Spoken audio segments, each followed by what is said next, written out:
Hello दोस्तों, कैसे हो आप लोग। आज की सारी स्टोरीज़ हमें हमारे सब्सक्राइबर्स भाई ने भेजी है, तो उम्मीद करता हूँ कि आपको ये स्टोरीज़ पसंद आएगी। तो ईयरफोन्स लगा लीजिए और आंखें बंद करके मेरी स्टोरीज़ को इमेजिन कीजिए। मेरा नाम अंकित है और मेरी गर्लफ्रेंड का नाम सुष्मिता। हम लोगों ने प्लान बनाया था कि हम लोग हिमाचल घूमने जाएंगे। मेरी गर्लफ्रेंड ने झूठ बोला कि वो सिर्फ लड़कियों के साथ ही घूमने जा रही है। तो हम लोगों ने प्लान बनाया कि मैं मेरे दोस्त विनय को ले आऊँगा और वो अपनी दोस्त कायरा को लेके आएंगी। हम लोगों का ग्रेजुएशन अभी पूरा हुआ था। हम लोगों को पता था कि हमारे पास यही मौका है कि हम हमारी लाइफ को एंजॉय कर पाएंगे, क्योंकि हम सारे लोगों की जॉब लगने वाली थी। इसलिए सोचा कि हम इस पल को यादगार बनाएंगे। वैसे मैं आपको बता दूं, हम लोग विशाखापट्टनम के रहने वाले हैं। विशाखापट्टनम से हिमाचल का रास्ता लंबा था। हम लोगों ने सोचा कि हम लोग कार में ही जाएंगे। मेरे खुद की कार थी, तो इसलिए कोई टेंशन की बात ही नहीं थी और पैसे भी हमारे पास ठीक ठाक थे, क्योंकि हम लोगों ने प्लान बनाया था कि ग्रेजुएशन के बाद तो कहीं ना कहीं घूमने जाएंगे और वैसे भी हमारी फैमिलीज अच्छे घर से है, इसलिए पैसों की कोई भी दिक्कत नहीं थी। विशाखापट्टनम से हिमाचल का रास्ता तकरीबन 2000 किलोमीटर का था। हम लोगों को 2 से 3 दिन तो लगने ही वाले थे। हम लोगों ने सोचा कि चाहे कितने दिन भी लगे, हम लोग एंजॉय करते जाएंगे। मैंने फिर विनय को फ़ोन करके अपने घर बुला लिया और मेरी गर्लफ्रेंड ने भी उसके दोस्त को अपने घर बुला लिया। हम लोगों ने फिर अपनी ट्रिप चालू कर दी। हमें बहुत मज़ा आ रहा था। मुझे लग रहा था कि बस यही ज़िंदगी है और चाहे कुछ भी हो जाए, मुझे मेरी ज़िंदगी को अच्छे से जीना है। शायद ये मेरी ज़िंदगी की सबसे बड़ी भूल थी। हम लोग हिमाचल पहुँचे और वहाँ की एक होटल में रात रुकने का तय किया। हम लोगों का प्लान ये था कि उस रात को आराम करेंगे और दूसरी रात को घूमने चले जाएंगे और किसी और होटल में चेक इन कर लेंगे। हम लोगों के पास तकरीबन 15 से 20 दिन थे, तो कोई टेंशन ही नहीं थी। हम लोगों ने पहले ही रिसर्च कर ली थी कि हिमाचल में कौन सी जगहें देखने लायक है। उसके हिसाब से हम लोगों ने हमारा प्लान किया। पहले 5-6 दिन तो सब कुछ ठीक रहा। हम लोगों ने घूमा, खाया, मौज की, बस हम लोग बहुत खुश थे। पर सारी चीज़ें बाद में बिगड़ने लगी। एक रात की बात है, मैं ड्राइव कर रहा था और मेरी गर्लफ्रेंड मेरे पास ही बैठी थी और पीछे विनय और कायरा बैठे थे। थोड़ी ही देर में हम लोग एक जंगल के इलाके में आए। पता नहीं मेरी गर्लफ्रेंड को क्या हुआ, उसने अचानक से कहा कि गाड़ी रोको। मैंने कहा क्या हुआ? वो कुछ भी नहीं बोल रही थी। मैंने सोचा शायद उसको वॉशरूम जाना होगा, इसलिए मैंने गाड़ी रोक दी। वो गाड़ी से उतरी और झाड़ियों के पीछे चले गई। तकरीबन 5 मिनट वेट करने के बाद भी मेरी गर्लफ्रेंड वहाँ से नहीं आई।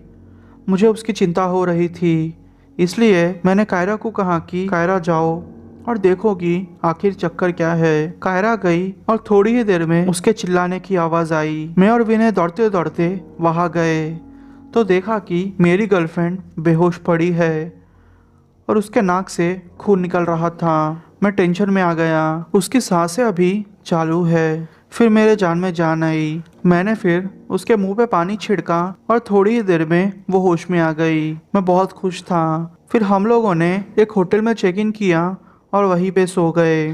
तकरीबन 1:30 बजे हम लोग उस होटल में पहुंचे थे। मैंने और मेरी गर्लफ्रेंड ने एक रूम बुक किया था और दूसरे रूम में वो दोनों ने।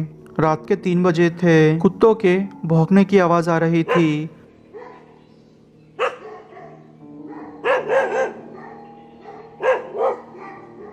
क्योंकि जिस होटल में हम रुके हुए थे वो कॉटेज टाइप जैसी थी और वो शहर से थोड़ा दूर भी थी। मेरी आँख खुली तो मैंने देखा कि मेरी गर्लफ्रेंड मेरे पास नहीं है। मुझे थोड़ी चिंता हुई।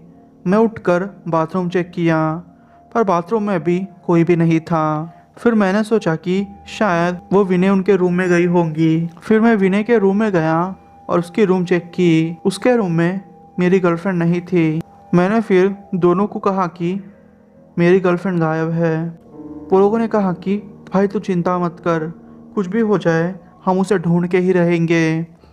फिर मैं उसे ढूंढने के लिए दूसरी तरफ गया और मेरे दोस्त उसे होटल में ही यहाँ वहाँ ढूंढ रहे थे। फिर मैं होटल के बाहर निकला और देखा कि मेरी गर्लफ्रेंड एक बेंच के ऊपर दूसरी तरफ मुंह किए बैठी हुई है। मुझे कुछ भी समझ में नहीं आ रहा था। जब मैंने उसके कंधे पे हाथ रखा तो वो जोर से चिल्लाई और वही बेहोश हो गई।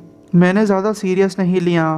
मैंने सोचा कि ये पक्का इतनी दिन ट्रिप की है उसका ही असर होगा, उसकी तबीयत खराब होगी। शायद मेरी ये गलती थी। मैंने उसे डॉक्टर को भी दिखाया तो डॉक्टर ने कहा कि कोई भी चिंता करने की ज़रूरत नहीं है। फिर 2 दिन अच्छे से घूमने के बाद एक रात आई जो शायद मैं मेरी ज़िंदगी में कभी नहीं भूल सकता। रात के 2:30 बज चुके थे। मैं मेरी गर्लफ्रेंड के पास ही सोया हुआ था। वो अचानक से ज़ोर ज़ोर से सांसें ले रही थी और कुछ खुसफुसा रही थी।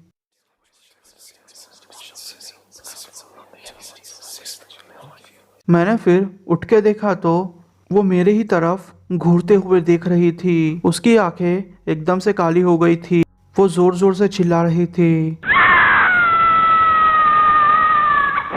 और पता नहीं पहाड़ी भाषा में मुझे क्या कह रही थी। वैसे मैं आपको बता दूं, मुझे पहाड़ी भाषा आती थी। मैं बहुत डर चुका था। मैंने कॉटेज वालों को बुलाया। उन्होंने कहा कि ये चुड़ैल का चक्कर है। मुझे उनकी बातों पे विश्वास नहीं हुआ। मैंने फिर विनय उनको उठाया और मेरी गर्लफ्रेंड को लेके कार में बिठा के हम लोग हॉस्पिटल की तरफ जाने लगे। हम लोग जैसे ही थोड़ा आगे बढ़ते हमारी गाड़ी बंद हो जाती। फिर पैदल पैदल ही उसको लेके पास ही के ही हॉस्पिटल में जाने लगे। कॉटेज वाले ने कहा था कि यहाँ से आधा किलोमीटर दूर एक गाँव है, वहाँ पे हमें डॉक्टर मिल जाएंगे। हम लोग फिर पैदल ही जा रहे थे। हम लोगों को पीछे से किसी औरत के हंसने की आवाज़ आ रही थी।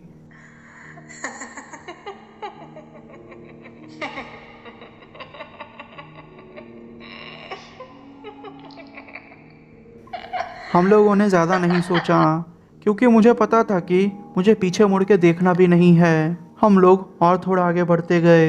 फिर हम लोगों को किसी औरत के घुंघरू की आवाज़ सुनाई दी।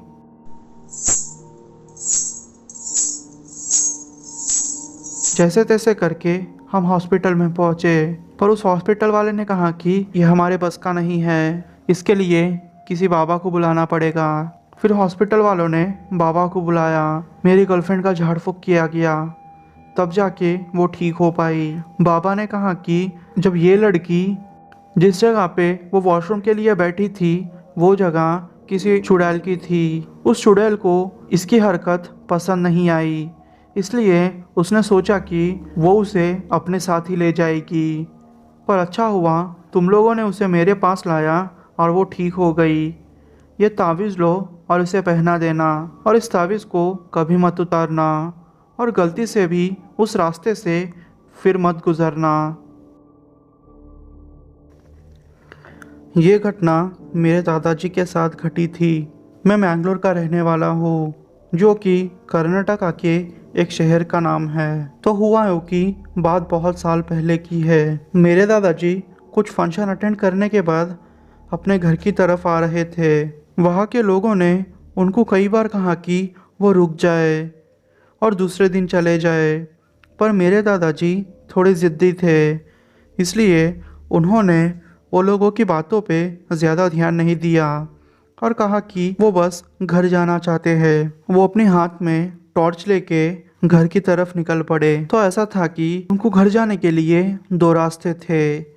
एक रास्ता उनको 5 से 6 किलोमीटर का पड़ता और दूसरा रास्ता जंगल से जाता था, जो कि 2 किलोमीटर में ही उनको घर पहुंचा देता था। दिन के समय में मेरे दादाजी बहुत बार उस रास्ते से जा चुके थे, इसलिए उनको कोई डर भी नहीं था। वो ऐसे ही मस्त मगन होके अपने घर की तरफ जा रहे थे।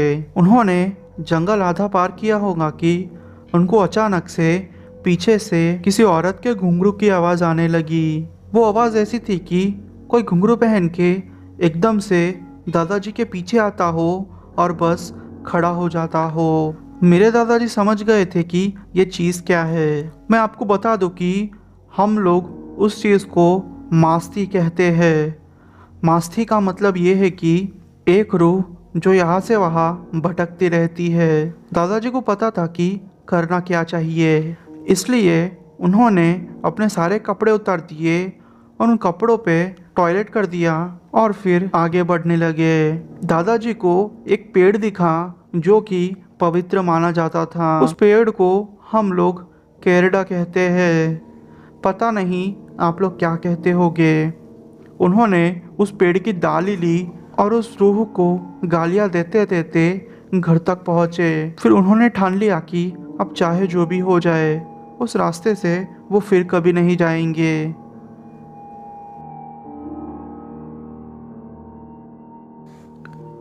ये घटना मेरे चाचा और चाची के साथ घटी थी। हम लोग मुंबई के रहने वाले हैं। तो ये घटना 2002 में घटी थी। अप्रैल या मई का टाइम था। तो हुआ यूँ कि मेरे चाचा जी को कुछ काम था। मेरे दादा दादी मुंबई से ही 3-4 घंटों की दूरी पर एक छोटे से गांव में रहते थे।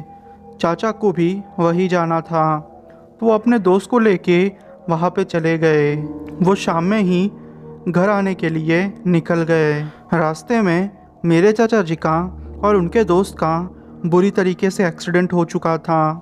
चोटें बहुत सीरियस थी। लोकल लोगों ने चाचा जी और उनके दोस्त को गवर्नमेंट हॉस्पिटल में पहुंचाया। फिर चाची को खबर दी। चाची रोते रोते वहां पे पहुंचे। डॉक्टर ने कहा कि उनके पैरों का ऑपरेशन करना पड़ेगा। फिर मेरी चाची भी मान गई। ऑपरेशन सक्सेसफुल रहा था। मेरी चाची चाचा जी के पास जाके बैठ गई थी। चाची भी थक चुकी थी। रोते रोते अब उनको भी थक लग गया था, तो जैसे ही बैठी थोड़ी देर में वो सो गई। रात के तकरीबन 2 बजे थे। चाची को ऐसा महसूस हुआ कि किसी ने उनके कंधे पे हाथ रखा है और उनको बुला रहा है। चाचा जी को भी अब होश आ चुका था। वो लोगों को एक औरत की आवाज़ आई जो कि टाइम पूछ रही थी। मेरे चाचा जी उस औरत को देख के कुछ भी नहीं बोल पाए, बस चुप हो गए। मेरी चाची अपनी आंखें मलते हुए उस औरत को देखने की कोशिश कर रही थी। जब उन्होंने उस औरत को देखा तो उनकी आंखें फटी की फटी रह गई। उन्होंने देखा कि एक औरत जिसका बदन जल चुका है वो उन लोगों को टाइम पूछ रही थी। मेरी चाची भी इतना डर चुकी थी कि उनके मुंह से कोई भी शब्द नहीं निकला। जवाब ना पाकर वो औरत वहाँ से चले गई। दूसरे दिन सुबह में जब मेरी चाची ने नर्स से पूछा तो नर्स ने कहा कि वो औरत मर चुकी है और उसकी आत्मा हर रात ऐसे ही यहाँ से वहाँ भटकती रहती है। उस औरत ने अभी तक किसी का कुछ भी नुकसान नहीं किया, पर शायद वो इस जगह को छोड़ना नहीं चाहती। हम लोगों ने बहुत ट्राई किया, पर शायद उसकी ज़िंदगी के कुछ पल यहाँ पे बिताना तय है शायद। फिर मेरे चाचा चाची वहाँ से घर आ गए।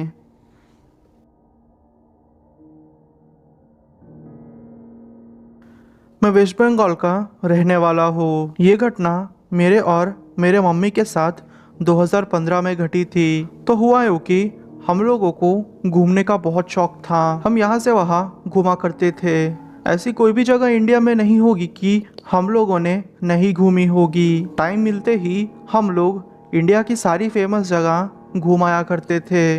पर एक बात तो थी, हम लोगों ने बंगाल को अच्छे से नहीं घूमा था। इसलिए हम लोगों ने डिसाइड किया कि हम लोग अब बंगाल की ही बकखाली नाम की जगह पे जाएंगे।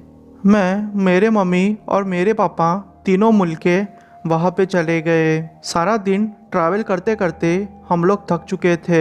हमारे पैरों ने जवाब दे दिया था, पर जैसे तैसे करके हम लोग उस होटल में पहुँचे। हम लोगों ने होटल बुक नहीं की थी। हम लोगों को लगा कि वैसे भी अभी ऑफ सीज़न चल रही है, इसलिए ज़्यादा भीड़ नहीं होगी, और हम सही भी थे। वो पूरी होटल में 3 या 4 रूम्स ही बुक थी। खाना खाने के बाद हम लोग फिर यहाँ वहाँ घूम आए। रात के तकरीबन 11 बजे हम लोग होटल में पहुँचे।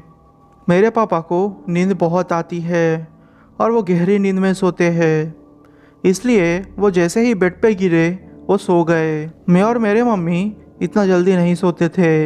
हम लोगों ने थोड़ी बातें की और फिर सोने की कोशिश करने लगे। तकरीबन 15 मिनट के बाद हम लोगों को उस रूम में से एक अलमारी है, उसमें से कुछ आवाज़ें आने लगी। वो आवाज़ें ऐसी थी कि कोई अपने नाखून से खुरेद रहा हो। हम लोगों को थोड़ा डर लगने लगा क्योंकि वो रूम के दरवाजे और खिड़कियाँ सब कुछ टाइटली बंद थी और ऐसा नहीं था कि बाहर से कोई भी आवाज़ आ सकती थी। मेरी इतनी हिम्मत नहीं हो रही थी कि मैं अंदर जाके देखूं, पर क्या करता, मेरे मम्मी को नहीं भेज सकता था। इसलिए जैसे तैसे करके हिम्मत जुटा के मैं उस अलमारी को खोलने चले गया। जब मैंने उस अलमारी को खोला तो उस अलमारी के अंदर कुछ भी नहीं था। वो देख के तो मैं और डर गया, पर सोचा कि शायद हमारा ही भ्रम होगा, इसलिए हम सोने की कोशिश करने लगे। पर इस बार हमने ऐसी आवाज़ सुनी जो शायद हमने पूरी ज़िंदगी में नहीं सुनी थी। वो आवाज़ सुन के इतना डर गए कि हम लोग अब रोने लगे थे। हमें ऐसी आवाज़ आई कि जैसे हमारे बाल कोई काट रहा हो, वो भी हमारे बेड के पास खड़े रहते हुए। आप ही सोचिए, आधी रात में आपको ऐसा लगे कि कोई आपके बाल काट रहा हो और आप उसे देख ना पाए। ये स्टोरी आपको सुनाते वक्त मेरे रोंगटे खड़े हो रहे हैं। हम लोग फिर अचानक से उठ गए। हम लोगों ने पापा को उठा के ये सारी चीज़ें एक्सप्लेन की, पर उन्होंने हमारी बातों पे ज़्यादा ध्यान नहीं दिया और कहा कि शायद कोई बाहर की आवाज़ होगी, और वो फिर से सो गए। हम लोगों को पता है कि हम लोगों ने वो रात कैसे गुजारी और दूसरे दिन हम लोग घर आ गए। ये दूसरी कहानी। थोड़े दिनों के बाद हम लोग हमारे एक चाचा जी के घर गए और उनको हम जो जो जगह घूमे थे उसके बारे में कहने लगे, क्योंकि चाचा जी की फैमिली ऐसी थी कि उनको भी हमारे जैसा घूमना पसंद था, इसलिए वो भी अच्छे से सुनने लगे। फिर मैंने उनको उस घटना के बारे में कहने की कोशिश की तो उन्होंने कहा उस होटल का नाम और एड्रेस भी अच्छे से दे दिया। शॉक्ड हो चुका था क्योंकि मैंने अब तक उनको उस होटल का नाम नहीं कहा था, ना कि उनको वो एड्रेस। उन्होंने कहा कि उनके साथ भी ऐसी ही कोई घटना घट चुकी है। चाचा जी कहने लगे कि जब वो अपने दोस्तों को लेके उस होटल में गए थे तो उनको भी ऐसा कुछ अनुभव हुआ। वो दोस्तों से बातें कर रहे थे और तकरीबन रात के 12 बज चुके थे, तो वो सिगरेट पीने के लिए उस रूम से बाहर गए। वो सिगरेट पी ही रहे थे कि उनको उनके दोस्त रूपम की आवाज़ आई। वो बोल रहा था कि अंदर आ जाओ, इतनी देर बाहर मत रहो, ये अच्छा नहीं है। बिल्कुल ऐसी ही आवाज़ थी। चाचा जी को कुछ गड़बड़ लगी। उन्होंने फिर रूपम से बोला कि भाई रूपम, तुमने कुछ कहा क्या? तो रूपम ने बोला कि नहीं। फिर मैंने पूछा कि शायद उन्होंने आपसे मजाक किया होगा चाचा जी। फिर चाचा जी ने कहा कि रूपम सीधा लड़का है, वो ऐसी कोई भी हरकतें नहीं करता जिसकी वजह से किसी और को तकलीफ हो। और वो आवाज़ भी इतनी गाढ़ी थी कि वो आज तक उस आवाज़ को नहीं भूल पाए। अच्छा हुआ फिर दूसरे दिन ही वो सारे लोगों ने उस होटल को छोड़ दिया, वरना शायद उनके साथ कुछ भी हो सकता था। मैं बिहार के पटना का रहने वाला हूँ। पढ़ाई करने के लिए मैं दिल्ली के एनसीआर के इलाके में रहता था। मेरी हॉस्टल और कॉलेज वहीं पे थी। तो हुआ यूँ कि मेरा सेमेस्टर ख़त्म हो चुका था और हम लोगों को 2 हफ्तों की छुट्टी दे दी गई थी। तो होता यूँ था कि इस 2 हफ्ते में बहुत सारे स्टूडेंट्स घर चले जाते थे। हम लोगों ने सोचा कि दूसरे दिन घर चले जाएंगे, क्यों ना आज की रात बाहर घूमे। मैं और मेरे बाकी 3 दोस्त थे। हम चारों के बीच 2 बाइक्स थी। शाम के 6 बजे हम लोग फिर वहाँ से निकल गए। हम लोग यहाँ से वहाँ घूम रहे थे। हम लोगों ने खाना खाया। हम लोगों ने मोटी जैकेट्स पहनी रखी थी क्योंकि वो दिसंबर का महीना था और आपको तो पता ही है ठंड भी कड़ाके की रहती है। हम लोगों ने फिर टपरी पे चाय भी पी और सोचा कि अब वैसे भी लेट हो रहा है, इसलिए हमको जल्द से जल्द हॉस्टल पे पहुंचना होगा। हम लोगों ने सोचा कि क्यों ना शॉर्टकट लेते हैं, वैसे भी वो जंगल का रास्ता है, जल्दी पहुंच जाएंगे। तो बात यह है कि वो रास्ता ऐसा था कि वहाँ से मेन रोड जहाँ पे हमारी कॉलेज पड़ती है वहाँ जाने के लिए बीच में आधा किलोमीटर तक का रास्ता होता था जो कि मेन रोड को कनेक्ट करता था। आप नहीं मानोगे, हम लोगों ने जैसे ही 100 या 150 मीटर पार किया होगा कि अचानक से हमें बहुत ठंड लगने लगी। आप कहोगे कि दिसंबर का महीना है इसलिए ठंड लग रही होगी, पर मैं आपको बता दूं यह ठंड कुछ अलग ही थी, जैसे कि 10 या 20 सेल्सियस एकदम से गिर जाए। ऐसी ठंड, हम लोगों को इतनी ठंड लगे कि हम लोग कुछ बोल ही नहीं पाए। फिर जैसे ही हम लोग मेन रोड पे आए, टेम्परेचर एकदम नॉर्मल हो चुका था। वहाँ का तापमान हमें अब ठीक ठाक लग रहा था। मैंने फिर मेरे बाकी दोस्तों से पूछा, तुम लोगों को भी ठंड लगी क्या? तो फिर वो लोगों ने भी हामी भरी। पर जैसे तैसे करके हम हमारे हॉस्टल में आ गए और उस रात कुछ भी बोले बिना सो गए। और दूसरे दिन हम लोग घर चले गए। पहले तो थोड़े दिन सब कुछ ठीक था। मेरे पापा बिजनेस के कुछ काम से बाहर गए हुए थे। मैं और मेरे मम्मी ही दोनों थे। तो एक रात की बात है, मैं अपने कमरे में मोबाइल में गेम खेल रहा था और अचानक ही मैंने मेरे मम्मी की ज़ोर से चिल्लाने की आवाज़ सुनी। मेरी मम्मी ऐसे कुछ चिल्ला रही थी, कौन हो तुम, चले जाओ यहाँ से, मेरा पीछा छोड़ दो। मैं दौड़ते दौड़ते मेरे मम्मी के कमरे में पहुंचा। मेरे मम्मी से पूछने पर उन्होंने कहा कि यहाँ तो कुछ है जो कि उनके पीछे पड़ा है। मम्मी ने कहा कि वो एक बुक पढ़ रही थी और वो अपने बेड पे थी। अचानक ही उनको अपने बेड पे कोई वजन जैसा कुछ महसूस होने लगा और ऐसा था कि हमारा जो वो बेड था वो आवाज़ें करता था। इसलिए समझ में आ जाता था कि कौन बेड पे चढ़ा है और कौन बेड से उतर रहा है। मम्मी ने कहा कि अचानक से जिस ब्लैंकेट को उन्होंने ओढ़ के रखा था उसको एक कोने से कोई ऐसी रूह थी जो खींच रही थी और वो इतनी ताकतवर थी कि उन्होंने तो मेरी मम्मी को नीचे ही गिरा दिया। जब हम लोगों ने बेड को अच्छे से चेक किया तो बेड के ऊपर मिट्टी ही मिट्टी थी। पर यह कैसे हो सकता है? मैं आपको बता दूं कि हम लोग बेड पे सोने से पहले दूसरे कपड़े पहनते हैं। हम लोगों में ये माना जाता है कि अगर बेड साफ हो तो घर में सब कुछ ठीक रहता है, इसलिए साफ सफाई का बहुत पालन करते हैं। मुझे बहुत डर लग रहा था। हम लोगों ने फिर तुरंत ही बेडशीट चेंज कर दी, पर शायद उस आत्मा ने हमारा पीछा नहीं छोड़ा था। फिर से वो मिट्टी बढ़ते ही जा रही थी। वो मिट्टी का कलर कुछ पीले पीले जैसा मुझे लग रहा था। फिर मैं और मेरी मम्मी जाके मेरे कमरे में सो गए। जब तक मेरे पापा नहीं आए, मैं और मम्मी एक ही कमरे में सोए। फिर मेरे पापा आने के बाद सब कुछ नॉर्मल हो गया। मेरे मम्मी ने पहले भी इन सारी चीज़ों का सामना किया था, इसलिए वो ज़्यादा नहीं डरी और मुझसे कहा कि इन सारी चीज़ों पे ज़्यादा ध्यान नहीं देना चाहिए, वरना वो तुम्हारे दिमाग से खेलेगी। पता नहीं वो रोड वाली घटना और इस घटना को क्यों लिंक कर रहा हो।